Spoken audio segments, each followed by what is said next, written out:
The 46th session of the Senate in the second regular session of the 16th Congress is hereby called to order.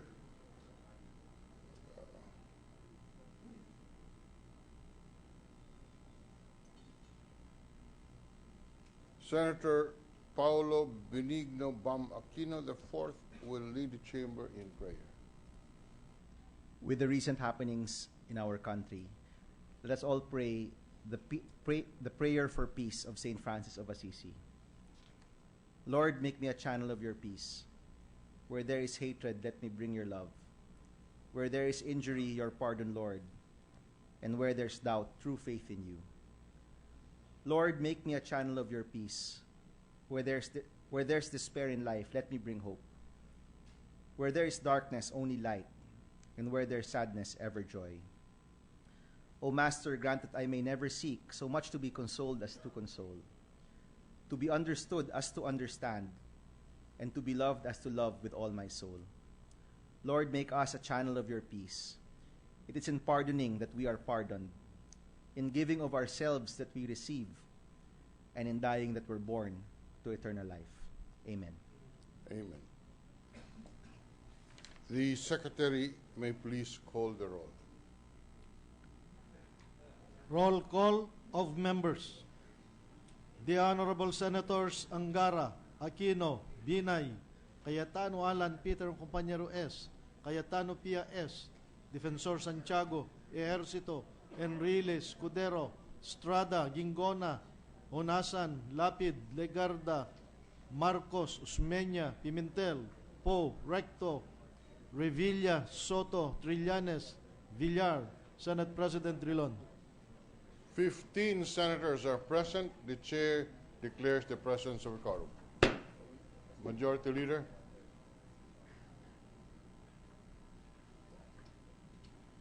Good afternoon, Mr. President, to our dear colleagues. Mr. President, with the consent of the Senate, I move that we dispense with the reading of the journal of the 45th session, January 27, 2015, and consider the same as approved.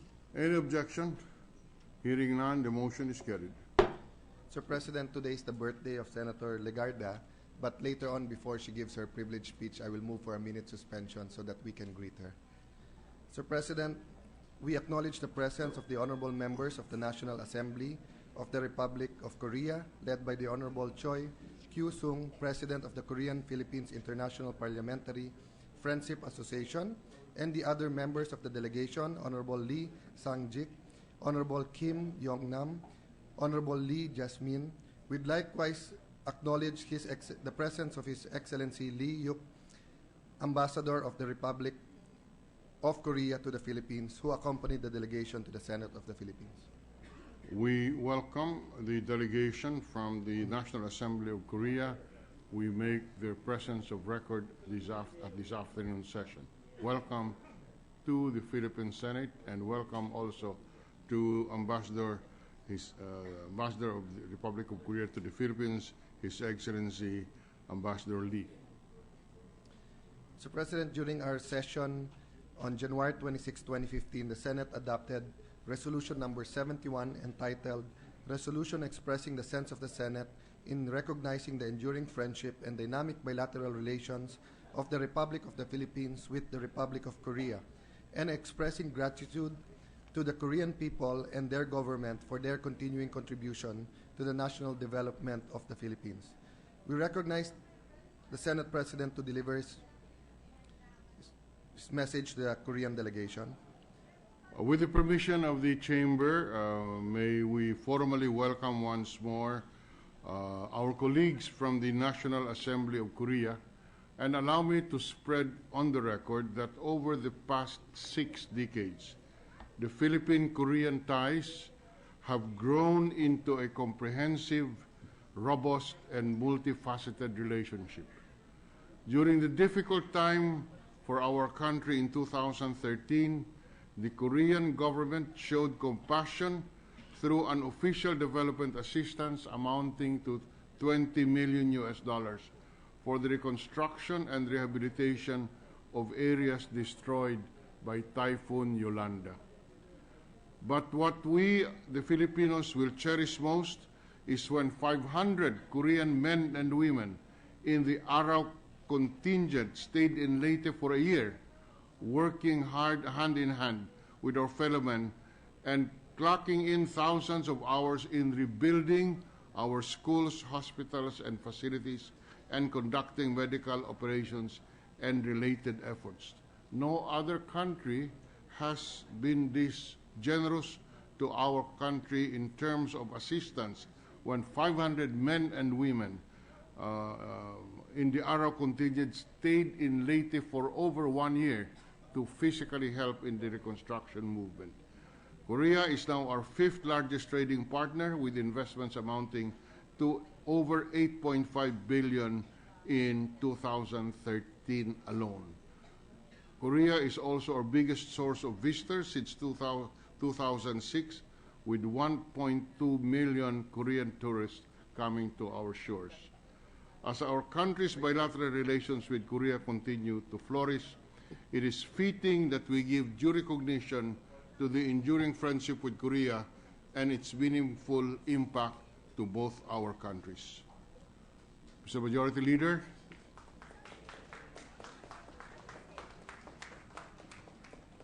The Majority Leader is recognized.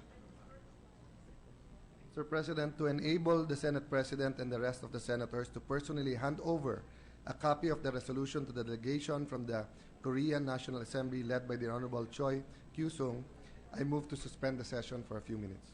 Session is suspended for 1 minute.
Boss dito, pa-join naman.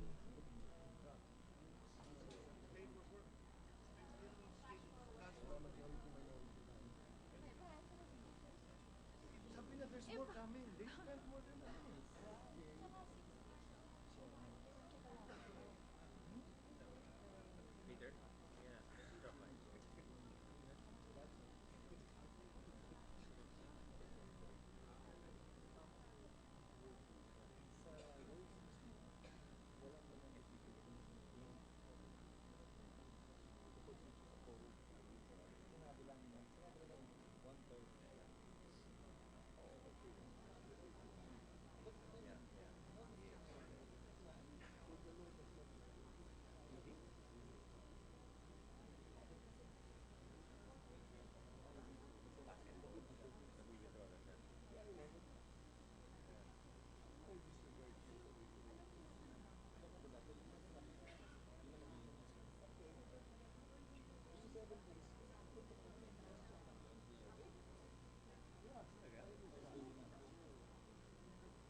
Thank coffee.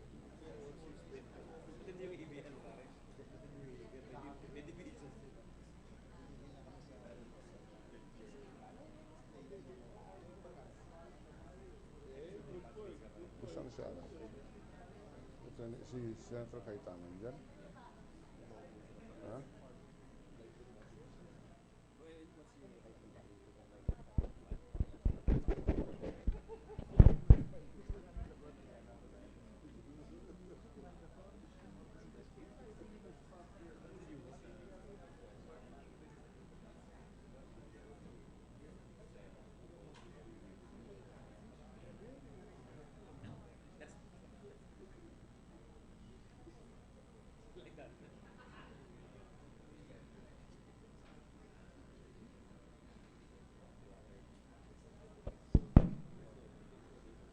The session is resumed. Majority Leader. Sir President, may we also acknowledge and welcome to the Senate the Philippine Christian School of Tomorrow, headed by Ms. Zenith Anaka. May we ask them to stand to be recognized?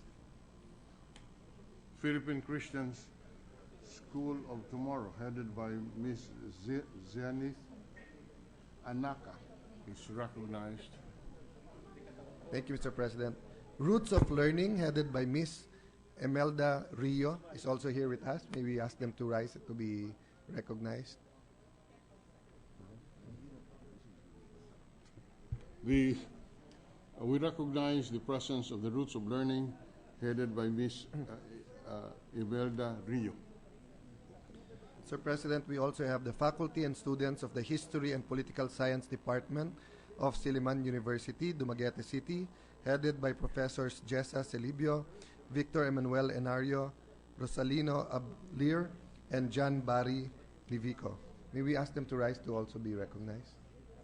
The faculty and students of Silliman University, Dumaguete City, headed by Professor Celibio, Enario, Ablir, and Nuico, are recognized, and their presence are made of record for today's session. Mr. President, we have the Assumption College, Makati, headed by the Assumption Debate League. The students from Assumption College are recognized, and their presence is made of record in this afternoon session. Mr. President, we also have public officials who are here with us today. We have Congressman Ronald Singson, Mayor Eva Medina, and members of the Sangguniang Panlunsod, and various public officers of the local government of Ilocos Sur and Vigan. The officials from Vigan City, led by Congressman Ronald Singson, Mayor Eva Medina, and the Sangguniang Panlungsod members are placed of record for this afternoon session. Welcome to the Senate. We also have, Mr. President, from all the way from Ifugao, Dr. Eileen Habawel, the wife of Ifugao Governor Martin Habawel Jr., Vice Mayor Victor Mar Bunol of Lamot, Ifugao, Barangay Captains Alexander Sarol and Joey Aghat, and we have various Barangay Kagawads and health workers from Ifugao, Mr. President. Our visitors from Ifugao are recognized, and their presence is made of record, as spread into the record by the Majority Leader. Welcome to the Senate. Sir President, I move that we recognize our resilient senator who's celebrating her 25th birthday today, Senator Lauren Legarda. To speak on a matter of public interest, Mr. President. Senator Lauren Legarda is recognized on a privileged hour to deliver a speech on a matter of public interest. Senator Legarda is recognized. But before that, let the chair greet Senator Legarda a happy 25th birthday. Thank you, Mr. President. That is the most pleasant message and greeting I've heard today. That means I can be disqualified from this chamber, Mr. President, if I were to be 25th. But baliktarin po nyo, 52. Plus 3, 55. Thank you, Senator Legarda. Thank you. Mr. President, in my 3 terms as senator, I've stood in this chamber numerous times to speak about environmental protection, climate change adaptation and mitigation, disaster resilience, with the hope of influencing my colleagues and other leaders of the nation to include these issues in the priorities of government.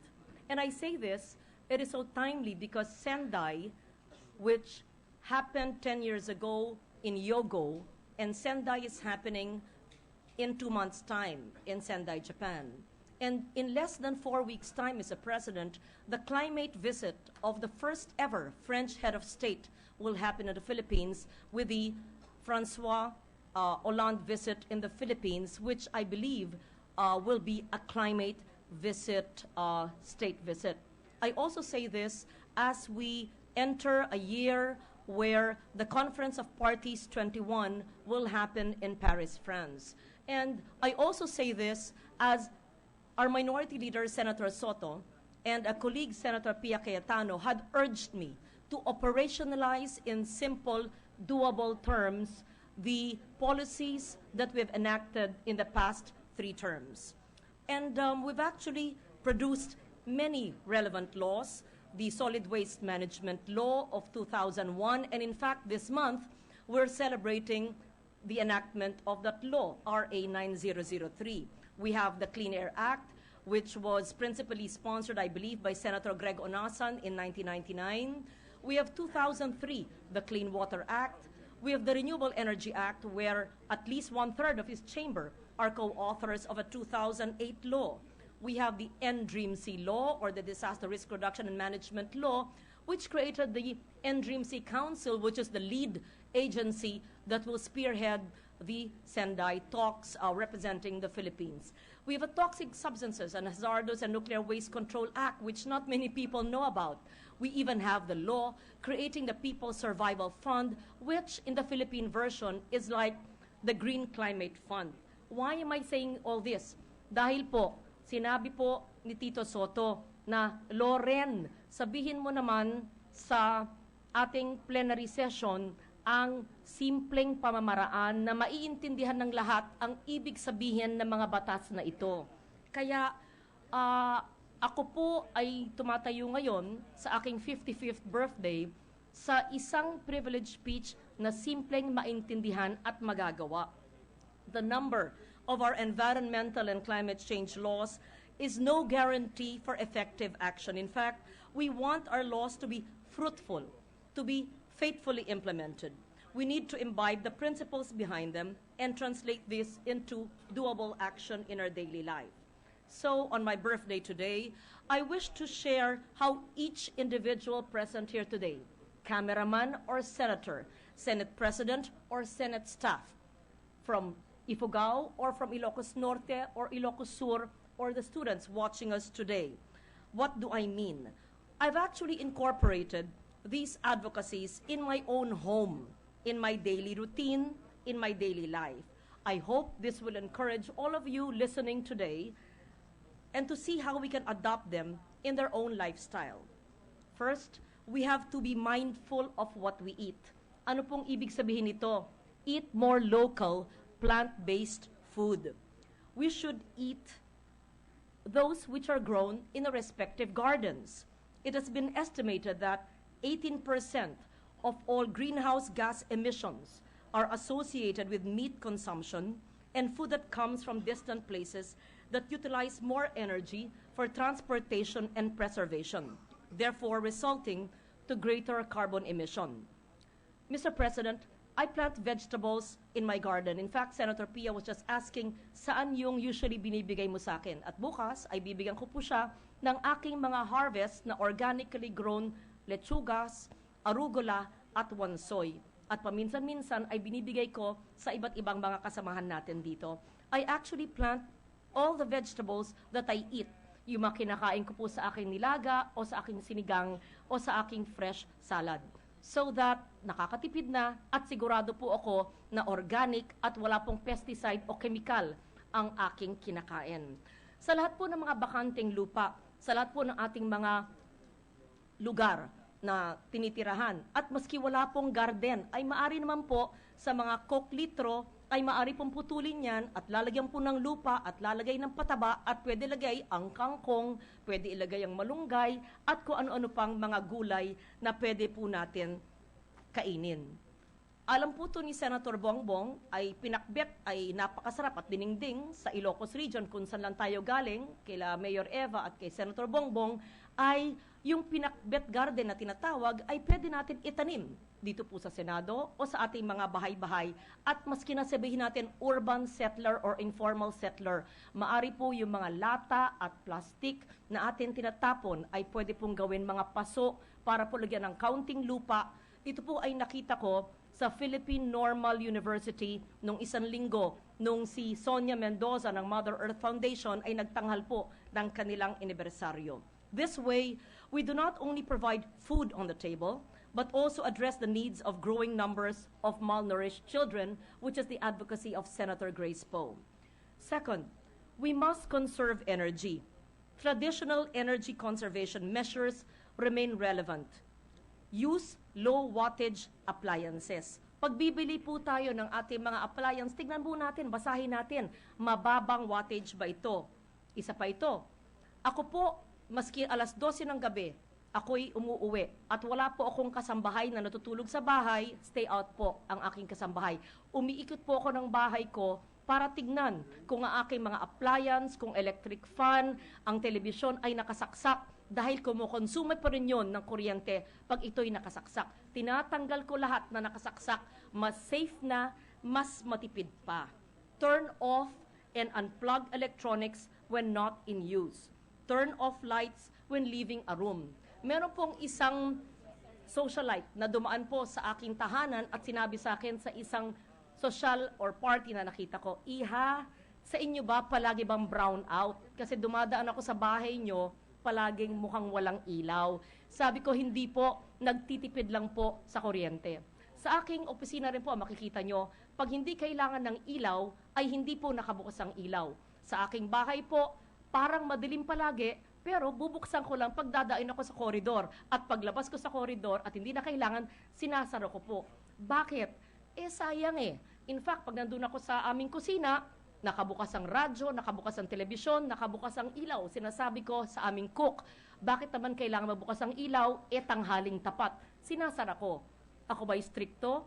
Hindi po. Ito lang po ang dapat dahil isipin nyo, 100 million Filipinos, pag hindi sobrang lakas ng aircon, pag hindi nakabukas ang ilaw, pag hindi naman nakabukas ang aircon, electric fan at telebisyon, pag hindi ginagamit, imagine we can avert a power crisis, and I hope the Department of Energy can compute the energy consumption and the energy saved when we do and conserve energy. It was Senator Tito Soto who asked me, ipaliwanag mo nga sa amin ang pagtitipid na ito at ipakompute natin sa DOE kung ilang kilo, if not megawatts, ang matitipid. At hindi kailangan ng emergency power siguro or baka hindi pa kailangan magtayo ng mga makasamang mga coal plant para sa karagdagang enerhiya. When leaving a room, open your curtains if you have for natural lighting. At pagplansya po, hindi naman kailangan ng araw-araw ng pagplansya, kailangan minsan lang sa isang linggo o minsan sa kinsenas o minsan sa isang buwan para makatipid din. Nangingiti si Senator Nancy Binay para daw akong housewife. Oo, because all of us at the end of the day are homemakers. All of us at the end of the day, whether we manage our offices or our homes, imagine of every man and woman or any person who owns a home, no matter how small, would operationalize all these simple concepts. Let's do the ironing at one time to avoid frequent also opening of the refrigerator and to defrost it once a week and other similar practice. Hanggang bukas ng refrigerator, yan po ay nakakakonsumo ng mas malakas pang enerhiya. One effective way to reduce consumption of energy is through energy-efficient lighting. Changing to LED light bulbs can save at least 40% energy. LEDs also have a longer lifetime and easier and cheaper to maintain. If the government and the private sector would implement energy savings and energy conservation measures, we can easily save 20 to 30% of energy consumption. Next, we must conserve water.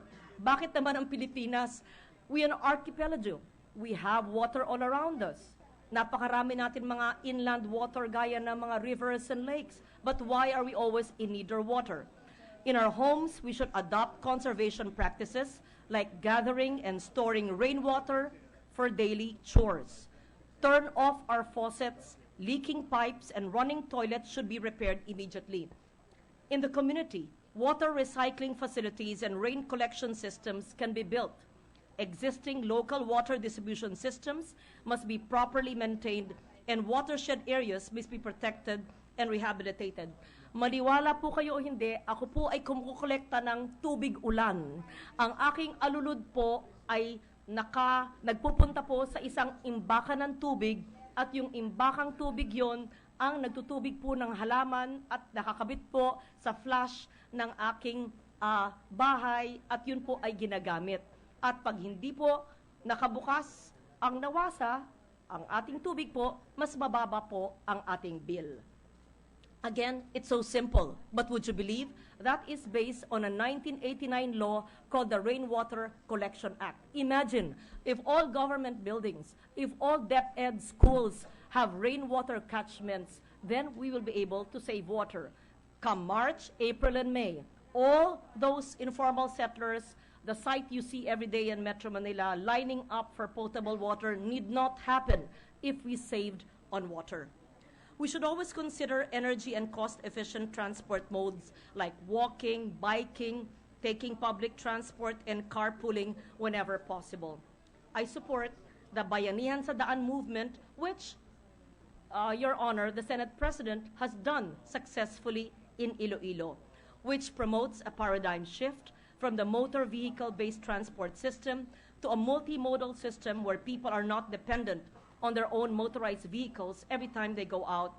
They can choose different modes of transport depending on their needs. Walking or biking, dyan eksperto si Senator Pia, safe, reliable, inexpensive, and convenient public transport for long-distance trips. Next, make our homes as green as possible. Alam naman natin, hindi naman ibig sabihin ikulayan ng green. Ang ibig sabihin po sa green ay sustainable. What do you mean? Pag tayo po ay magtatayo ng bahay kung hindi pa nakapapagtayo, in designing or refurbishing our homes, we need not always buy new. Hindi naman kailangan lahat makintab, bago at mahal. We can reuse and have adaptive reuse. We can build chairs, tables, cabinets, and other fixtures using recycled wood. Ako po, yung mga paleta po o palutsina na tira-tira po ng aking anak sa kanyang negosyong solar ay ginawa ko po at ginawa pong dingding ng bahay. Yung mga ginawa po at ininom na mga ifugaw, nandiyan po si Dr. Habawel, na ininom po nilang mga gin habang nagtatayo po ng ifugaw house, ay ginawa ko pong ilaw at chandelier. At po, yung mga lumang kahoy na nabagsak po sa Typhoon Glenda, ay pinagkokolekta ko po. Alam ni Mayor Alonte po yun ang Binyan, ako po ay nagsuggest na pick upin ko na lang po yung mga nahulog na kahoy na nakalat sa Binyan, at yun po ay ginawa ko mga table at silya, at ako lang at isang staff ang gumawa po nun. A green design would maximize the use also of natural light and wind flow. Using passive solar heating, provide for rainwater catchment system, and the use of recycled materials. We should also promote the Bahay Kubo concept that employs indigenous building materials surrounded by vegetables and fruit trees. The community layout must balance green spaces with population density. We must practice ecological solid waste management, starting with segregation at source. Yan po sa ating letrato, at ako po ay nagagalak na dito sa Senado ay ginagawa natin yan. In fact, nag-environment audit ang Mother Earth Foundation sa mga tanggapan ng senador. Marami naman sa ating tanggapan ay nakapasa sa kanilang environment audit. Do you know that we used to use 5 trucks to throw our garbage in the Senate? But now, in my understanding, only 1 truck is used because all the rest are recycled. In short, the Senate is able to implement RA 9003. What does it mean? Every household should have 1 trash can for biodegradable and food waste. Ito pong mga food waste, yung balat ng sibuyas o balat ng saging at kung ano pang may natitira, ay maaring ibalon sa lupa, at ito po ay magiging parte ng compost pit for organic fertilizer. Dati po, ako ay bumibili ng organic fertilizer. Gaya po ni Senator Cynthia Villar na ginagawa sa Las Piñas, ako na rin po ay gumagawa po ng sarili kong organic fertilizer na ginagamit ko po sa aking mga gulay na nakatanim sa aking garden o paso at sa aking mga halaman. We should have another trash can for recyclables or residual waste, and one trash can for special or hazardous waste, busted lamps, radio, and cell phone batteries, and for paper that can be recycled. You put paper flat in a box or in a paper bag. Sa mga nakakatanggap po ng mga regalo sa akin, huwag po sumama ang inyong loob kung ang wine bottle na binibigay ko sa inyo ay nakabalot po sa recycled newspaper. Ginagawa ko po yun, senador man o hindi senador, ang aking binibigyan ng regalo. Second, bring containers when going to market or the grocery to avoid using plastic bags. Bawal na po ang plastic bags sa aking bahay. Lahat po ng aking grocery items at sa palengke ay recycled na po. Binabaon ko na po ang aking bag sa aking palengke at sa aking grocery pag ako ay namimili. Reusable containers can be used in purchasing fish, meat, and other poultry products, while yung traditional bayong and reusable cloth bags can be used for other items. The collection of all segregated waste should be done by the barangay. All waste should go to the MRF, the Materials Recovery Facility for proper waste management. Biodegradable waste goes to composting, as I said, if we have a compost pit at home, animal feeds, or biogas, while recyclables go to the junk shops, and in fact, you can even sell it. At sabi ko nga sa aking mga staff, yung mga binibenta sa mga junk shop ay pambili na lang yun ng soft drinks or kung gusto nyo pang merienda ninyo. Only residual waste should be collected by the city or municipal truck. Special or hazardous waste will go to the city or municipal MRF for proper treatment or disposal in coordination with the Environment Management Bureau. We should strive for a zero-waste economy where the output of each resource is converted into input for another use. We can pre-cycle by avoiding buying unnecessary goods, by repairing electronics and appliances, and patronizing recycled products. We can also develop livelihood programs using recycled waste materials. These are just some ways, Mr. President, by which we can make environmental protection and climate change mitigation part of our daily living. These practices do not demand much from us. In fact, many of us, or many of these, can immediately be practiced as soon as today. It only requires both individual and collective action. In all other aspects, it has every bit of potential to become second nature to us. We just have to take that first crucial step of actually taking into action. There are many more, Mr. President, but it would take so much time. I would be more than willing to lecture the offices of the Senate so that we can really be a zero-waste institution. Thank you, Mr. President. Thank you very much, Senator Legarda.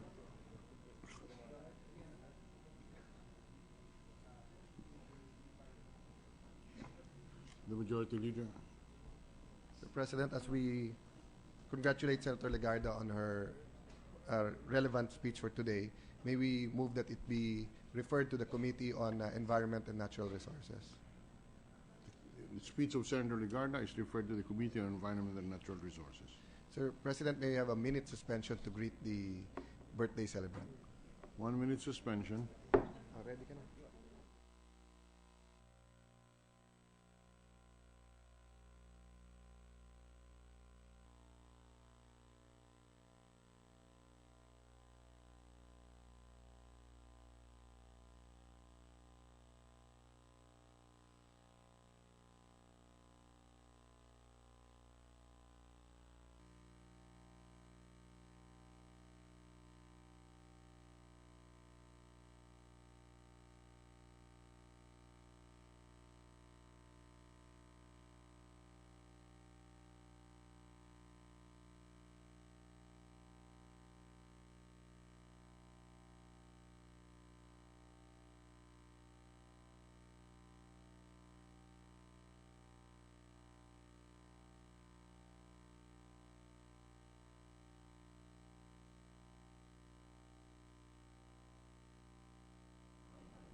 Session is resumed.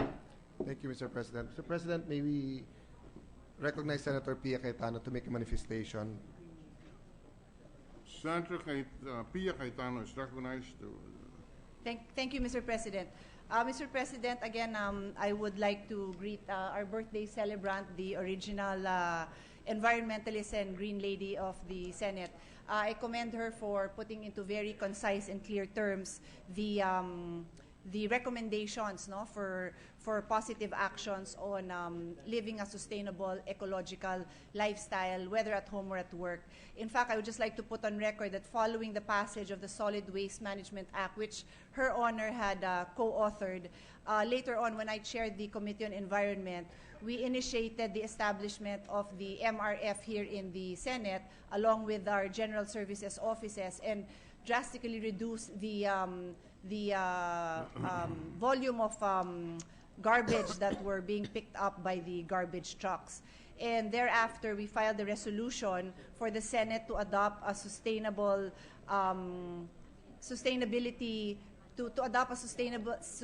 mandate in all its undertakings. And to name a few, which is actually a pet peeve of mine and I see existing right now, is the use of PET bottles. I always remind the Secretariat and the Secretariats of every committee, and I will remind the pages now that we are supposed to be using water from the jugs and not PET bottles, which are very recyclable unfriendly. And we also initiated our paperless campaigns, including the reading of the journals on the screens. We have worked with Mother Earth also to conduct these audits so that every office of the Senate, in the same way that we encourage sustainability to begin in the homes, we encourage them to begin in every senator's office. So this is a call for support on the privileged speech taken by our birthday celebrant, that each of us in the Senate take responsibility for our own offices, whether it be segregation of garbage, whether it be ensuring that those of us who are smokers do not smoke in our own office because the smoke goes through the vents and it is both an environment and health issue, or, as I said, the use of plastic bottles in your hearings. May we be officially guided by this. Thank you, Mr. President. Thank you, Mr. President. Mr. President, with the consent of the Senate, of our dear colleagues, I move that we consider proposed Senate Resolution number 1053, taking into consideration proposed Senate Resolution number 1057, 1085, and 1130. Any objection? Hearing none.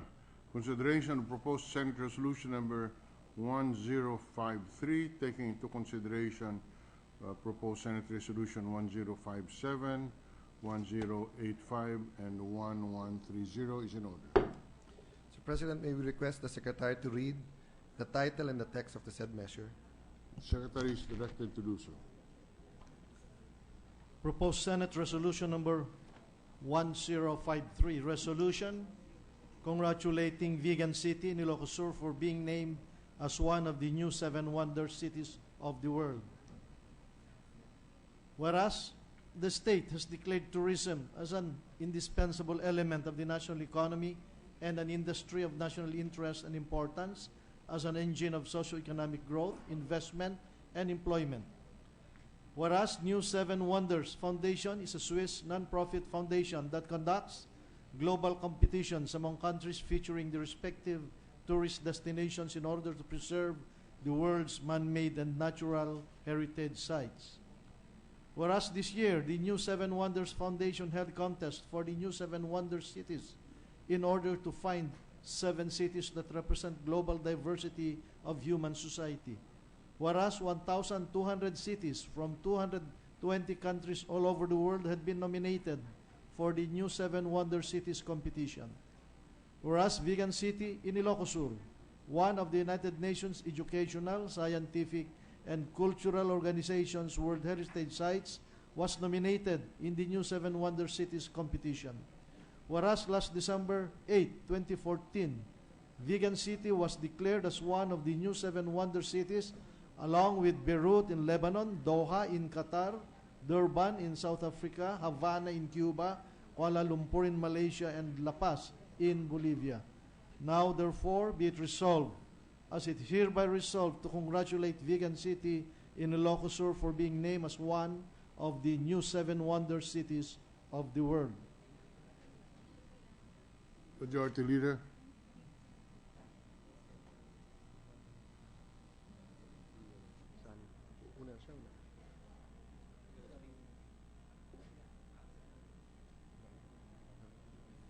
Thank you, Mr. President. I move that we recognize Senator Pia Cayetano to deliver a sponsorship speech. Senator Pia Cayetano will deliver the sponsorship speech on the proposed Senate Resolution 1053. Mr. President, esteemed colleagues, I rise today to sponsor Senate Resolutions 1053, 1057, 1085, and 1130, congratulating the City of Vigan, Ilocos Sur, for being named as one of the new 7 wonder cities and commending the same for being a model for heritage conservation. New 7 Wonders is a global campaign with the mission of inspiring and making people more aware of what we are leaving behind for our children and future generations. Under the motto, "Our heritage is our future," this campaign aims to highlight what unites mankind with 7 symbols of unity that respect, honor, and celebrate our planet's cultural diversity. In recent years, there were other campaigns that were conducted to feature each country's tourist destinations in order to preserve the world's man-made and natural heritage sites, such as the New 7 Wonders of the World and New 7 Wonders of Nature. The New 7 Wonders Foundation, a Swiss nonprofit foundation, is behind all these campaigns to create a global memory highlighting and celebrating the beauty of our planet through a worldwide democratic exercise. There were 1,200 nominee cities from 220 countries all over the world that joined the search for the new 7 wonder cities, which started October 2013 and culminated on 8 December 2014. This was followed by different elimination rounds of people voting over the internet, international telephone lines, mobile phone application, and text messaging. In true Bayanihan spirit, Filipinos, not just from the city of Vigan, but all over the Philippines, and even our OFWs living in other parts of the world, participated by casting their votes in the official website, through SMS, or by placing an international phone call. Even the national government, through the official Gazette web platform, enjoined the public to help the city of Vigan win the title as one of the new 7 wonder cities. A total of 28 finalists emerged on the first phase. Then, after another round of votes, the list was cut down to top 21 in July. And finally, last December, the top 7 cities were finalized. Vigan City was named as one of the new 7 wonder cities, alongside Beirut, Lebanon, Doha, Qatar, Durban, South Africa, Havana, Cuba, Kuala Lumpur, Malaysia, and La Paz, Bolivia. The new 7 wonder cities are recognized for their current strengths and or potential for sustainable growth in terms of cultural, environmental, economic, and tourism potential. Historic legacy and a balance of infrastructure, living, working, and recreational spaces are also part of the criteria. The campaign now seeks to encourage debate about how we want our cities to respond to the challenges of the present and the future. This cannot be more relevant to the Philippines today. Your Committee on Education, Arts, and Culture, aside from the usual committee work it handles, has had to spend much time and resources coordinating immediate action for the protection and preservation of key heritage sites, particularly in the city of Manila, where many of our national cultural properties are located. Truth be told, the response of the city of Manila has been less than ideal, although there were some members of the City Council and civil society who were taking steps towards preservation. Overall, however, there has not been a significant collective and sustainable action towards heritage protection by the City of Manila. This is why this award to the City of Vigan is timely and important, as they have set the bar for the right attitude and policy direction of what is expected of a local government in terms of this matter. Allow me to give a brief history of Vigan and the steps it has taken to lead it where it is now. It is not the first time that the city of Vigan has garnered global recognition. In 1991, it was named a UNESCO World Heritage Site for its cultural and historical significance, being one of the few Hispanic towns left with a unique fusion of Asian building designs and European colonial architecture. In 2012, the city of Vigan was awarded by UNESCO as Best Practice in Sustainable Conservation and Management of World Heritage Properties.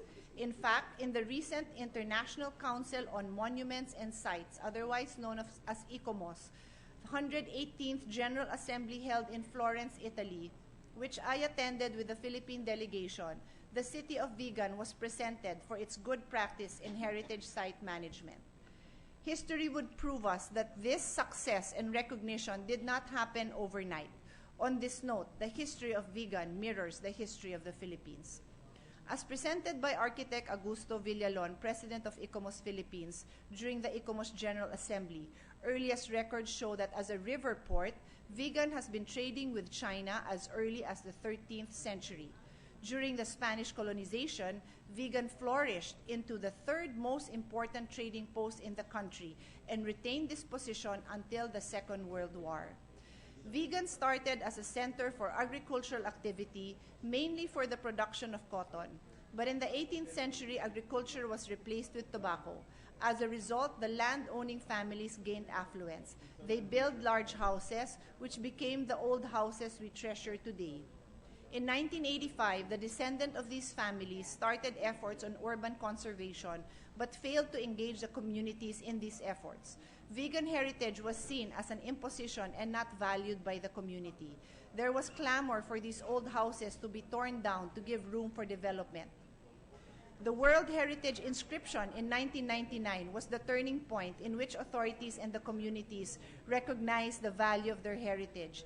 It became a joint concern of both the authorities and the community as they realized that Vigan is special.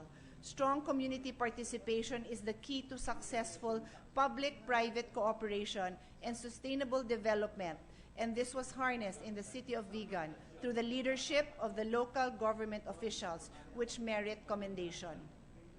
In line with the city's mission statement to conserve our heritage and deliver effective services for improved quality of life, the city government of Vigan, led by Mayor Eva Medina, implemented a program entitled the Vigan City Heritage Conservation Program as a tool for development. The program included the enactment of legislative measures to safeguard and preserve the historic city, such as delineation of boundaries and the definition of the allowable uses in the core and buffer zones. They pedestrianized the main historic street of Calle Crisologo and smoothened the flow of traffic within the protected zones.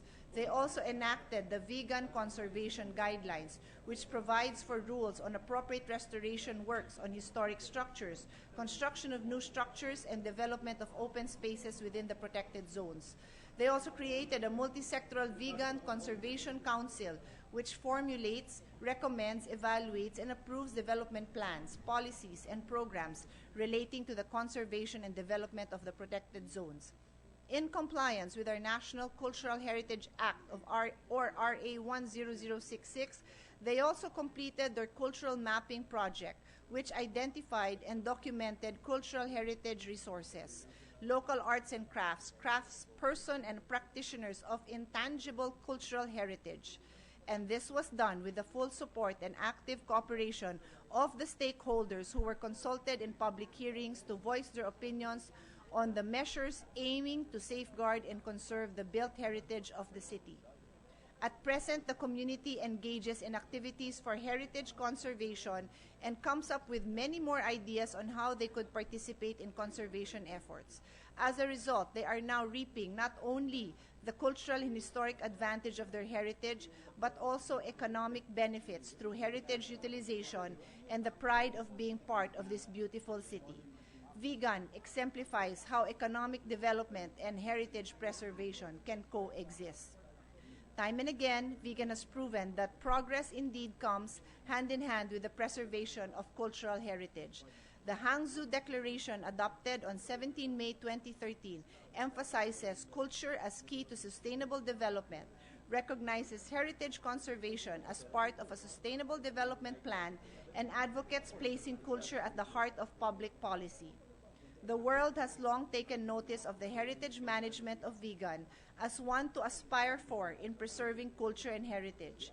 As we continue to promote heritage preservation in other parts of the country, significantly the Rizal Monument as a natural cultural treasure national monument, let us take a cue from our own and reinforce our commitment to protect and preserve our cultural heritage. It is an invaluable gift that we owe to our future generations and a treasure that we can share with the rest of the world. Thank you. Thank you, Senator Cayetano. Mr. President, may we recognize Majority Leader. Senator Legarda, who will also deliver a co-sponsorship speech. Senator Legarda is recognized to deliver a co-sponsorship speech. Thank you, Mr. President. I simply wish to associate myself with the good Senator, Chairman of the Education Committee, along perhaps with our other colleagues who have filed similar resolutions, Senator Sani Angara and Senator Lito Lapid. And we would like to greatly acknowledge the presence of Congressman Singson and Mayor Eva Singson Medina and the local city council. And indeed, the conservation efforts of Vigan must be emulated by perhaps every city, municipality, and province around the country. And what struck me most about Vigan, among the many strides and efforts that Mayor Eva has done in the years, if not decades, of hard work, is the establishment of the conservation complex, which is still in the works. Because from my understanding, this conservation complex will have not only 2 museums, but will actually have a depot of materials that be used for recycling, upcycling, and adaptive reuse. What does this mean, Mr. President? Ang ibig sabihin po nito, lahat ng mga pribadong sektor na may mga bahay-bahay na hindi alam po kung saan kukuha ng lumang kahoy o mga rehas para sa gawa ng kanilang bahay, ay meron na pong imbakan na kanilang pagkukunan.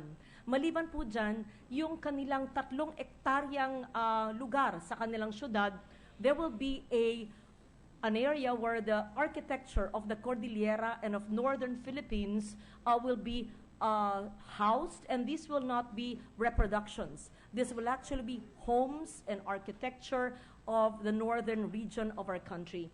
For that and many other reasons, Mr. President, we commend Mayor Eva. This is very special to this representation, Mr. President, having been her grade school seatmate in Assumption Convent, Iran. I've seen how Eva has evolved to be not only a dedicated public servant, but also, Mr. President, into a very devoted and person in maintaining and protecting heritage.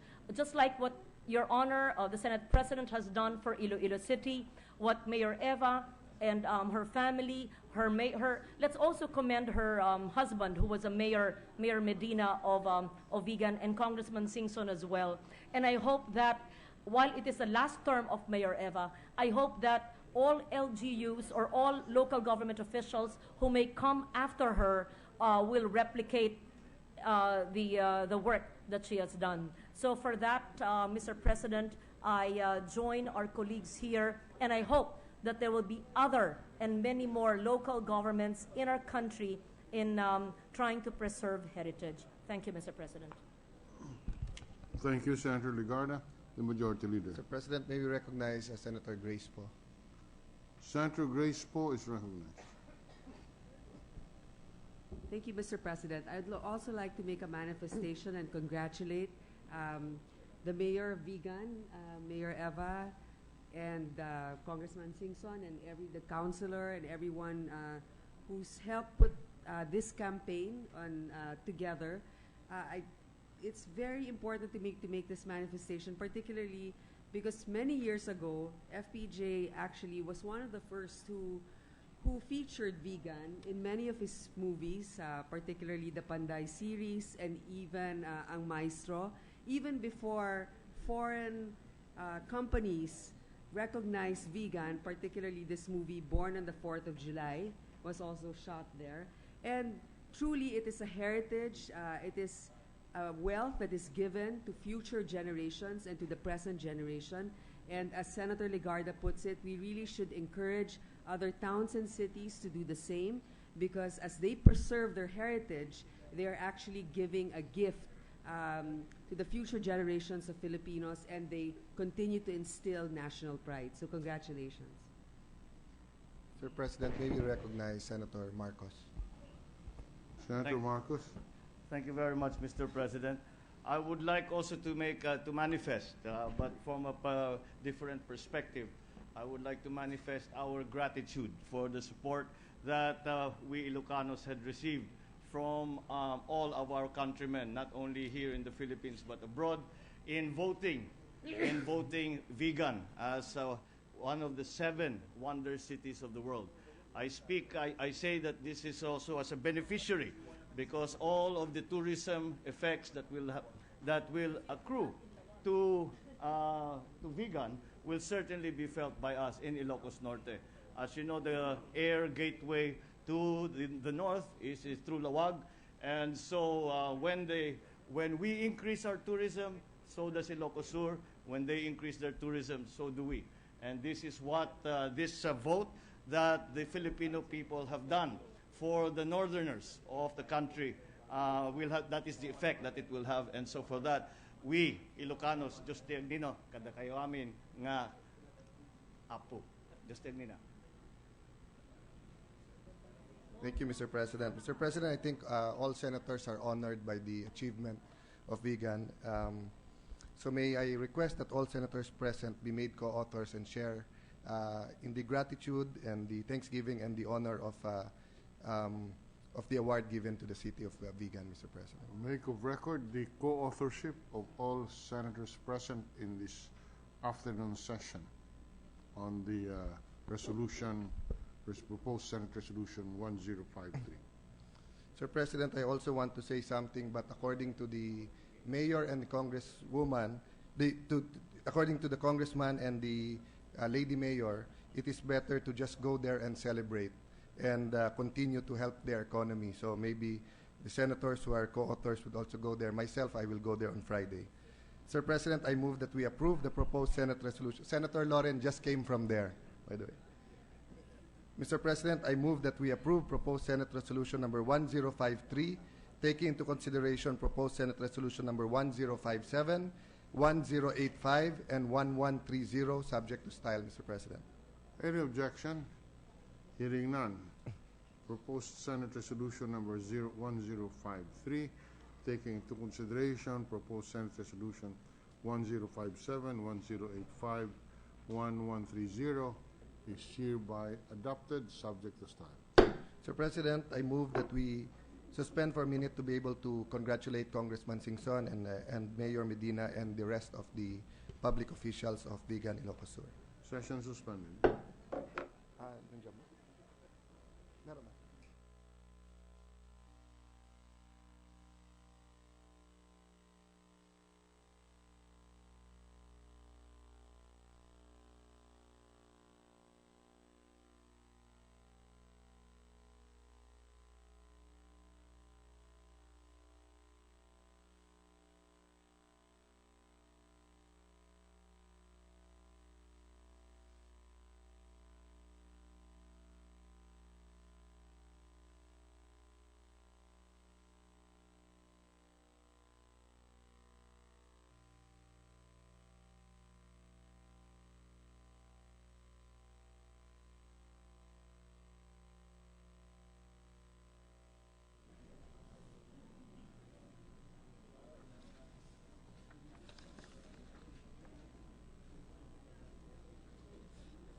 Ready to resume, Mr. President. Session is resumed. Mr. President, I move that we transfer Senate Bill number 2486 under Committee Report number 91 from the calendar for ordinary business to the calendar for special orders. Any objection? Hearing none, Senate Bill number 2486 under Committee Report number 91 is hereby transferred from the calendar for ordinary business to the calendar for special orders. With the consent of the Senate, I move that we consider Senate Bill number 2486 under Committee Report number 91. Consideration of Senate Bill number 2486 is in order. With the permission of the body, I move that the Secretary read only the title of the said measure. The Secretary will read the title of the measure. Senate Bill number 2486, an act exempting the carriage of container vans from the provisions of Section 1009 of Presidential Decree number 1464, otherwise known as the Tariff and Customs Code of 1978, and for other purposes. Majority Leader. Mr. President, I move that we recognize Senator Aquino to sponsor the said measure. Senator Aquino is recognized. Good afternoon, Mr. President, distinguished colleagues, mga kaibigan, mga kababayan. It is my great privilege to stand before you today to support the development of the Philippine maritime transport industry as I sponsor Senate Bill number 2486 under Committee Report number 91, entitled An Act Exempting Carriage of Container Vans from the provision of Section 1009 of Presidential Decree number 1464, or otherwise known as the Tariff and Customs Code of 1978, and for other purposes, otherwise known as Access of Foreign Ships to Domestic Ports Bill. Given that the Philippines is an archipelago composed of more than 7,100 islands, the transport of goods relies heavily on sea routes interconnecting the islands. Shipping costs impact the movement of trade goods and, more importantly, the price that consumers will ultimately pay for. Currently, the inter-island shipping is exclusively reserved for ships bearing the Philippine flag. Internationally, this principle is known as the cabotage principle, which is implemented to protect the country's local shipping industry. Unfortunately, this exclusive right incurs an extra cost for our importers of raw materials and for Philippine exporters of goods. Thus, we are pushing today for allowing foreign ships coming from international ports to dock into multiple ports all over the country. This reform will provide our producers and entrepreneurs the following benefits, and these are the lowering of production costs, the easing of doing business in the maritime transport industry, the decongestion of the Manila port, and the further leveraging of our strategic location in the ASEAN market. Mr. President, the change that we are proposing today is part of a larger effort in reforming our shipping industry to be more modern, more equipped, and more competitive with our ASEAN neighbors. The reforms also involve an establishment of a better regulatory framework that will ensure that foreign ships will only carry goods that are going in and out of the country. Firstly, the state think tank, the Philippine Institute for Development Studies, or PIDS, emphasizes the need for a comprehensive review and amendments to the cabotage policy of the country to lower local shipping costs. Sa kasalukuyan po, ang isang exporter mula Cagayan de Oro na nagpapadala ng kargamento papuntang Hong Kong ay kailangan magbayad ng 2 beses. $1,120 para sa biyahe niya ng kanyang kargamento mula Cagayan de Oro papuntang Manila sa isang lokal na barko at $144 pa para sa biyaheng Maynila papuntang Hong Kong sa isang dayuhang barko. Ang total shipping cost po nito ng isang exporter sa gantong ilustrasyon ay $1,264. Kung ipapasa po natin ang reforma ngayon, ang ating exporter ay magbabayad lamang ng $500 para sa isang dayuhang barkong dediretso mula Cagayan de Oro papuntang Hong Kong. Ang $764 na matitipid po ng isang exporter ay maaaring magamit upang mas mapaganda ang kanyang mga produkto, mas mapalaki ang kanyang kapital, at mas mapalago ang kanyang negosyo, na pwede po siyang makapagbigay ng mas marami pang trabaho sa kanyang komunidad. Ganun din po para sa ating mga importers ng raw materials. Ang ating importer naman mula Cagayan de Oro ngayon ay kailangan magbayad ng 2 beses para sa kanyang kargamento. $159 para sa biyahe ng kanyang kargamento mula Kaohsiung sa Taiwan papuntang Manila sa isang dayuhang barko at $1,120 para sa biyaheng Manila papuntang Cagayan de Oro sa isang lokal na barko. Ang total shipping cost ng ating importer sa kasalukuyang pamamaraan ay $1,279. Kung ipapasa po natin ang reforma ngayon, ang ating importer ay magbabayad lang ng $360 para sa isang dayuhang barkong didiretso mula Taiwan hanggang Cagayan de Oro. Ang $919 na matitipid po niya ay maaaring magamit upang makapagpabili pa siya ng mas maraming raw materials o di kaya ay magpababa ng kanyang presyo ng kanyang binibentang produkto sa merkado. Ayon po sa Joint United States Government and Government of the Philippines Technical Team, mas mahal ng 250%, 250% ang halaga ng lokal na shipping cost kumpara sa Indonesia kada nautical mile. Ang mga numero pong ito ay hindi katanggap-tanggap dahil ang halaga ng shipping cost ay ikakarga lang ng mga negosyante sa kanilang gastusin at sa huli ay papasanin rin ng ating mga kababayan. Second, Mr. President, although co-loading of goods is already allowed as a practice in the market, the processing of documents and getting clearance from Marina is necessary to allow foreign cargoes to co-load foreign containers in multiple ports. To avail of a special permit from Marina, foreign shipping companies usually take 15 days or more for their papers to be processed. Hence, most foreign shipping agencies would rather avoid this particular step to be more efficient and productive. In practice, they choose to have a transshipment point rather than get clearance from Marina. For example, instead of dropping cargoes in Manila, securing the necessary approvals and documents, and then carrying the same set of cargo themselves to other local ports, foreign ships just choose to drop off their cargo in Manila. Then the cargoes are picked up by local ships to be transported to other domestic ports in the country. With our proposal, we aim to streamline the process, make our ports more efficient and easier in terms of doing business. Thus, if a foreign cargo that is intended to be shipped to Manila and Cagayan de Oro, if there is a foreign cargo that is intended to be shipped to Manila and Cagayan de Oro, the foreign ship that carries the said cargo with our reform will be allowed to go directly to Manila, then Cagayan de Oro, instead of the present procedure of unloading in Manila first, then transshipping its goods to a local carrier to Cagayan de Oro. In the same way, our entrepreneurs who are exporting goods from Subic, Cebu, CDO, and Davao would be able to co-load in one ship before heading out of the country directly in a more efficient and cost-effective manner instead of, again, having to pass by the Manila ports. This bill thus encourages our micro, small, and medium entrepreneurs to think globally, since importing raw materials and exporting Filipino goods would then be cheaper. Thirdly, Mr. President, we learned from our recent investigations and hearings that the Manila International Container Terminals, or MICT, and the Manila South Harbor, the main hubs for transshipment in the country, have been experiencing congestion in the past months. Almost all of the goods in the country are shipped to MICT and to the Manila South Harbor. Last December, these ports operated at an average level of 75-85%, which is higher than the ideal 60% serviceable level.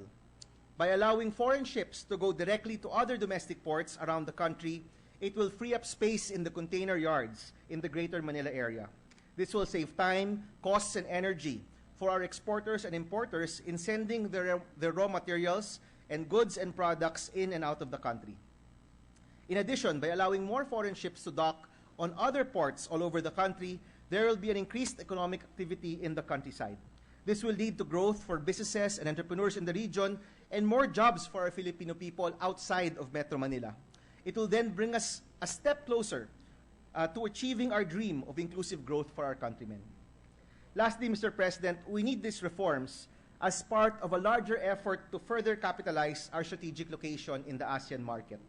South Korea's Ministry of Land, Transport, and Maritime Affairs published a report entitled Formulating an ASEAN Single Shipping Market Implementing Strategy, which mentions the Philippines' low investment in ports and road infrastructure, which then hampers the promotion of intermodal transport. The study concludes that our country's strong cabotage policy that only allows foreign flag vessels to call on one Philippine port hinders our economic development. The report stresses that foreign ships docking on various ports all over the country is needed for our country to achieve sustainable growth and, more importantly, to achieve a single ASEAN market. In line with the ASEAN economic integration this year, the region will be implementing a single shipping market where member countries are expected to deliver quality service at a competitive price. Mr. President, kapag ito'y tuluyang naipatupad, mahalaga na magkaroon ng sapat na maayos na infrastruktura at mga pasilidad sa pantalan, magagandang kalsada para sa mas mabilis na paghahatid ng produkto at higit sa lahat, mababang presyo ng pagpapadala ng mga kargamento. Kailangan nating makapagtayo ng mga pantalan na kayang makipagsabayan sa mga pantalan ng Singapore, Thailand at Indonesia. Mga modernong pantalan na systematic at computerized na kayang mapabilis ang mga pagpoproseso ng mga dokumento at galaw ng mga kargamento. Kasama po ng reformang ito ang ating pagkilos para hindi na maulit ang pagsikip ng ating mga pantalan. Sinimulan na po ang NLEX-SLEX Connector Road upang lalong maibsan ang traffic sa Kamaynilaan at mapabilis ang galaw ng kargamento papuntang Hilaga o Timog Luzon. Ang pagpapatuloy ng mga reformang ito ang mga hamon na ating kakaharapin sa mga susunod na buwan at taon.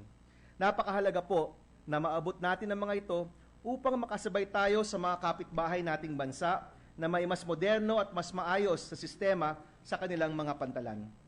With this reform, Mr. President, it will be a win-win situation for our importers and our exporters. Dadami at mas magumura ang pagpasok ng raw materials mula sa ibang bansa na mapoproseso ng ating mga entrepreneur po dito. Mas magiging mura ang halaga ng pag-export ng ating mga produkto sa iba't ibang merkado sa mundo. Sa mas efficient na maritime transport industry, patuloy na tataas ang kalidad ng produkto at serbisyo, patuloy na bababa ang presyo at ang taong bayan ang siyang panalo. As we continue to develop from a low-income to a middle-income economy, we need to revisit our policy environment to be able to support this growth that we are experiencing as a country. This is a response to the call of the President and various stakeholders to enhance the Philippine maritime transport industry. This is our first step in our effort to further unlock the industry, let it grow and thrive, and make it as efficient as possible as we anticipate more trade, more economic activity, and real inclusive growth for the Filipino people. Nang dumating po ang mga unang malay sa ating mga baybayin mula Borneo, nakasakay po sila sa mga sinaunang bangka na ang tawag ay balangay. Sa balangay natin hinango ang salitang barangay na siya nating kinikilala bilang ang ating formal na komunidad. Dala-dala ang mga produktong kopra, mais at iba pa. Sinuong po natin ang karagatan para maabot ang iba't ibang isla. Sa karagatan po natin nabuo ang ating mga komunidad. Sa paglalayag po natin nabuo ang ating bansa. At sa reformang tinutulak po natin ngayon, maisasakay natin ang ating mga pamilya, mga komunidad at ang ating buong lipunan sa mga bangkang patungo sa magandang kinabukasan. Mga kaibigan, bumabiyahe po tayo ngayon tungo sa kaunlaran. Iniimbitahan ko po kayong lahat na patuloy tayong magtulungan, sama-samang magsagwan upang mabigyang pagkakataon ang mga negosyo ng ating mga kababayan na lumago at makipagsabayan sa buong mundo. Dahil ito po ang tamang panahon sa pag-ahon natin bilang isang bansa at marating po natin ang baybayin ng kasaganaan para sa bawat pamilyang Pilipino. Maraming salamat po. Magandang hapon po sa ating lahat. Thank you very much. Majority Leader. Thank you, Mr. President. I move that we open the period for interpellation. The period for interpellation? Yes. Yes. Period for interpellation is in order. Mr. President, to give the senators an opportunity to register and to formulate their questions, we will be taking this up Tuesday and Wednesday next week. I move, Mr. President, that we suspend consideration of Senate Bill number 2486 under Committee Report number 91. Consideration of the measure is hereby suspended. Mr. President, in order to that the Rules Committee will dispose of the matter brought to the attention of the plenary by Senator Soto, I move for a few minutes suspension. Suspended. Session suspended.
Tito.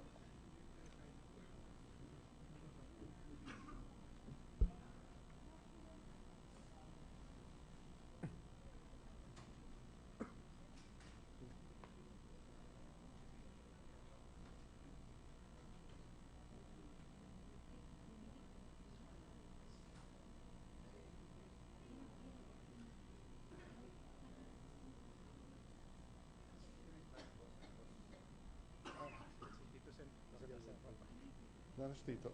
Ha?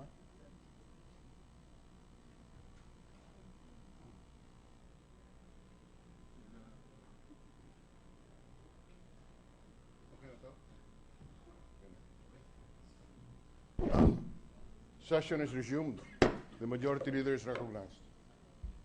Mr. President, the Blue Ribbon Committee has met, and the issues that were discussed were the issues brought up by the Senate Minority Leader, Senator Vicente Soto III, and one of the questions of Senator Escudero. The 4 questions or issues taken up is whether or not the Blue Ribbon Committee hearing constituted a quorum. Number 2, whether or not the chairman and a member of the Blue Ribbon Committee alone could hold in contempt any witness before the committee, or whether a majority of the members of the committee's consent is needed, whether or not meetings differ from hearings in terms of the requirement for a quorum, and 4th, whether or not the committee has to wait for 7 days before an order of arrest or an order to bring before the Senate committee in furtherance of a contempt order is issued by the chairman of the committee and signed by the Senate President. Sir President, Before you proceed further, it was a meeting of the Committee on Rules, Yes. not of the Committee on Blue Ribbon, not the Blue Ribbon Committee. the Rules Committee, Mr. President, Yes. which is authorized to have a committee at any time, even during sessions. Yes. So, Mr. President, the majority or the consensus, but there's serious reservations which will be expressed by the minority leader after I speak, is that number 1, while both the rules of the Senate and the rules in aid of legislation say that 1/3 of all members of the committee shall constitute a quorum, it does have a colatilia, but in no case less than 2. The presence of ex officio members may be considered in determining the quorum. The interpretation of the majority of the senators, Mr. President, is that this line in no case less than 2 has to be taken into consideration Section 9, which states that a committee which decides to conduct an inquiry may adopt internal rules of procedure for such inquiry subject to these rules. No? And the Blue Ribbon Committee rules, as approved by the Blue Ribbon Committee, says that the chairman plus 1 member or 2 members constitute a quorum. So as to question number 1, yes, there was a quorum. Senator Soto asked to clarify whether there is the same requirement for quorum in the committee hearing and committee meeting. The decision of the Blue Ribbon Committee, the consensus is that there is the same requirement because the main Not of rules the Blue Ribbon Committee, of the Rules Committee is that the rules of the Senate states committee hearings or meetings, and the rules of the Blue Ribbon Committee states committee meetings. So it is very clear there that the Blue Ribbon Committee meant that if there's a meeting, 1 plus 1 still constitute a quorum. Number 3, Mr. President, there was no debate that the chairman and a member can decide to hold a person in contempt because this is the Osmeña amendment that was duly approved by the session and was duly published in our rules. Lastly, as to the 7 days, Mr. President, the amendment states that if a majority of the members disagree, they can reverse the order of the chairman or the contempt order. Since it is easily seen there that this can be done anytime and in any form, because the rule did not pass any form, we are of the belief, and there is a perfect consensus on this, there's no abstentions nor negative vote, that it is once the Senate President signs the order of arrest or detention, it is immediately executory, in accordance with the instructions of the Senate President to the Sergeant at Arms or to any agency that the Senate President deputizes to carry out the Senate's orders. However, the majority can at any time and in any form reverse the order, meaning the majority can have a letter signed by them saying it's reversed, or here in the floor, a member of the majority of the committee can stand up and say the following members would like to vote and would like to reverse the order.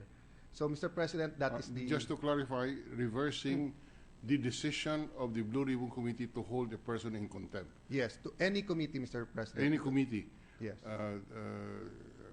It So the general rule, Mr. It is President... not the order of the Senate President signing the order of arrest that is being reversed, because that is only issued in pursuant of the decision of Yes, the Mr. committee. President. But it is the Order of contempt. the order of to hold contempt. in contempt. that is being reversed by a vote of the majority in the committee. You stated it correctly, Mr. President. Thank you. Mr. President, may we recognize the minority leader? The minority leader is recognized.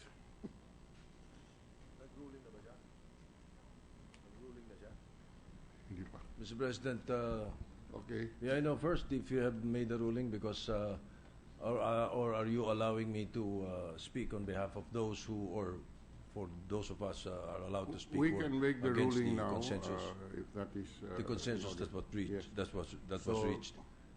No, the- Mr. President, if you don't mind, allow Please, me proceed. to say a few things. I would like to make a reservation that I will submit a more exhaustive explanation of why I do not agree with the consensus that was reached by the Committee on Rules. I do not wish to take much of the time of but let me cite some Supreme Court rulings and statutes. With that I would just submit an exhaustive explanation. Yes. But in the meantime, let me just focus on the 2 or 3 matters. First, a hearing is different from a meeting, Mr. President. That is my perspective and my opinion. If a hearing is being conducted, the chairman and another member constitute a quorum. I agree. If a meeting is being held, it is very clear in our rules that you have to have a quorum. And the quorum, according to the rules of the Senate, is 1/3 of all of its members. The action that was taken by the Blue Ribbon on Monday, and that is the reason I questioned it, is that there were only 3 members who were present. And the invitation or the notices and the pronouncements on media by the chairman is that they were conducting a meeting and not a hearing. Let me differentiate very clearly, Mr. President. According to the Merriam-Webster, and this will be commonsensical as far as the rules of the Senate is concerned, even if sometimes we mention hearing and sometimes we mention meetings. A hearing is an opportunity to explain why you did, said, or believed something.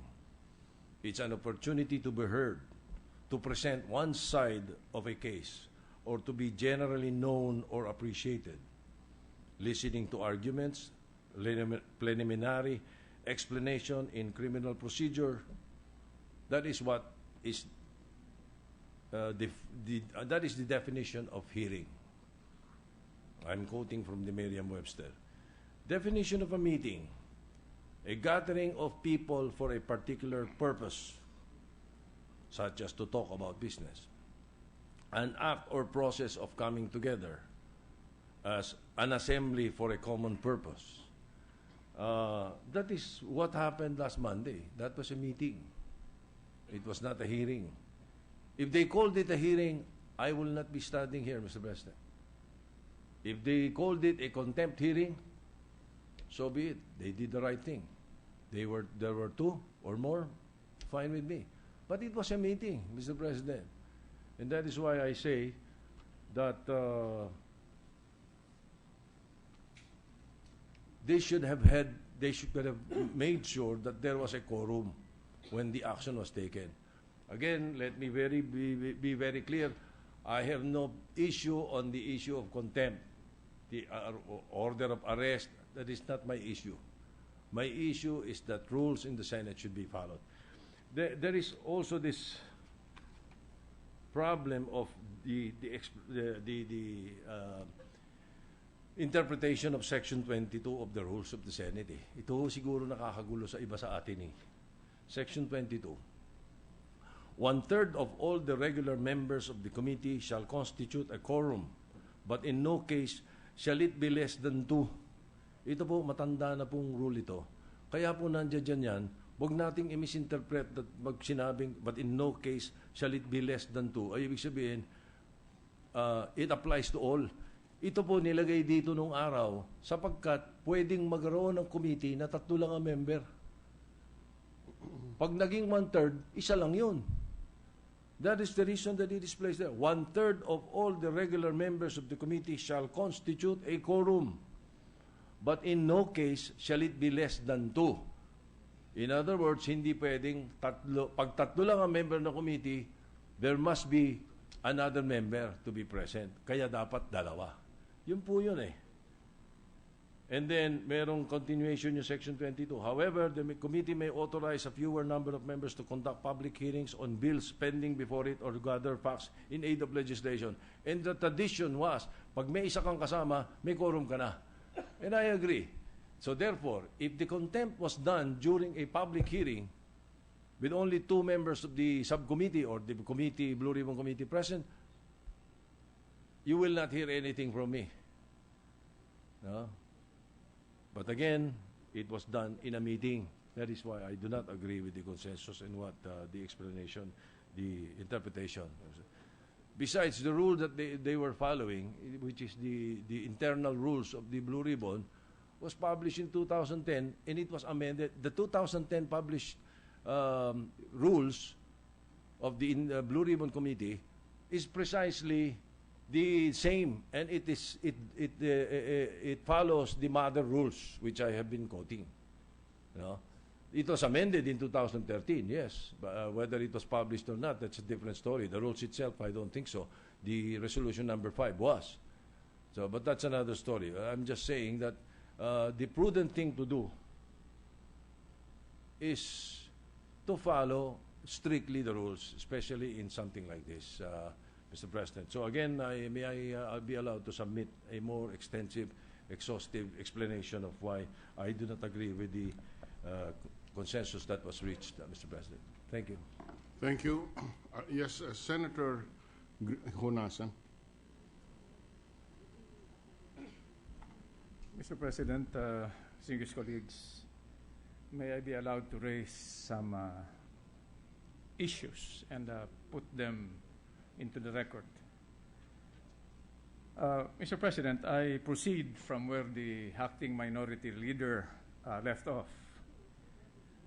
It is my firm belief that in case of doubt, this conflict must be resolved in protection, in favor of the protection of fundamental rights. Because, Mr. President, distinguished colleagues, it is mandated by no less than our Constitution that no person shall be deprived of life, liberty, or property without due process. The Senate, through its committees, specifically in this case, the Blue Ribbon Committee, should be more prudent, open, deliberate, and careful in the issuance of a contempt order. And my participation and attendance in the meeting of the Rules Committee has indicated that indeed the Senate has tried to be more open, deliberate, careful, and prudent in the issuance of a contempt order. And why? Because the contempt order is punitive in character and may involve a detention order, which is clearly a deprivation of liberty. Mr. President, I just wanted to put that on record. Thank you, Mr. President. Thank you very much. Yes, Senator Gingona is recognized. Thank you, Mr. President. I just would like to clarify that, just to raise a few points. No, first of all, what is being questioned by the minority floor leader, the Senate minority floor leader, is the rule on quorum. He's not questioning contempt, he's questioning quorum. Now, the general rules test says 1/3 of the members shall constitute a quorum. And then he's also saying that may diferensya ang hearing at saka meetings. First of all, there is no difference in our rules between hearings and meetings. And there is a principle in statutory construction and in law that when a statute does not distinguish, you must not distinguish. That's one. Number two, assuming for the sake of argument, he says it was a meeting. Exactly, it was a meeting. And let me quote the specific Blue Ribbon rule. Article 4, nakalagay po dito, meetings. Meetings, with the letter M, meetings. And Section 3 says quorum. And I will read. 2 members of the committee shall constitute a quorum to do business. It's not a matter of interpretation, Mr. President. Not a matter. 2 members of the committee shall constitute a quorum to do business. Kailan pa ba interpret yan? Binasa ko yun, and based on that, that is how we proceeded. So we have a conflict between the general rule and the specific rule of the Senate Blue Ribbon Committee.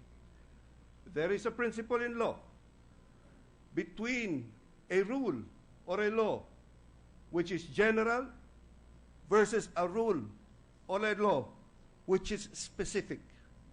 And the principle is where there is a general rule or law and there is a conflict with a special law, a specific law, the specific law prevails over the general. And these rules that I said, yung sinabi kong 2 members of the committee shall constitute a quorum to do business, specific po dito sa Senate Blue Ribbon Committee. This is in consonance with the maxim in law called lex specialis derogat generali. General versus specific. Pag magbanggaan, yung specific prevails. With that, I rest my case, Mr. President. Thank you very much. Mr. President, before you make a ruling, let me just manifest also further that I'd like to testify in behalf or like to